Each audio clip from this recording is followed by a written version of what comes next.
পুডিংটা আমাদের কম বেশি সবারই পছন্দের তালিকায় আছে। আজকে আমি সিদ্ধান্ত নিলাম পুডিং বানানোর।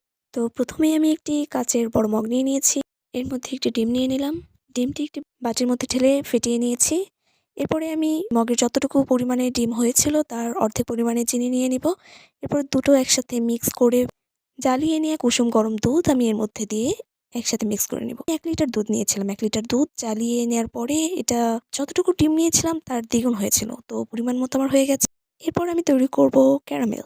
তো এর জন্য আমি চুলায় প্রথমে একটি পাত্র নিয়ে নিয়েছি। এর মধ্যে পরিমাণ মতো চিনি এবং পরিমাণ মতো পানি দিয়ে এটা সুন্দরভাবে নেড়ে যাচ্ছি যতক্ষণ পর্যন্ত এটা লাল লাল না হয়ে যাচ্ছে। তো আমার ক্যারামেলটা একটু বেশি পড়ে গিয়েছিল, তো মগে ঢালার পরেই শক্ত হয়ে গেছে। মগের চারপাশে ছড়িয়ে নিতে পারিনি।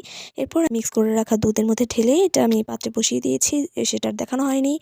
যাই হোক, এত সুন্দর একটা ডেজার্ট তৈরি হয়ে গেছে। এটা খুবই মজার ছিল আর খুবই সুন্দর হয়েছে। বেশি পুড়ে যাওয়ার কারণে যে ক্যারামেলটা শক্ত হয়ে গিয়েছিল মগে ঢালার পরে, সেটাও কমপ্লিট হওয়ার পরে গলে গিয়েছিল নিচে, পুরোটাই ছড়িয়ে গিয়েছিল। আজকে আমি পুডিংটা সম্পূর্ণই মাটির চুলায় বানিয়েছি এবং খুবই সুন্দর হয়েছিল। সো আল্লাহ হাফেজ।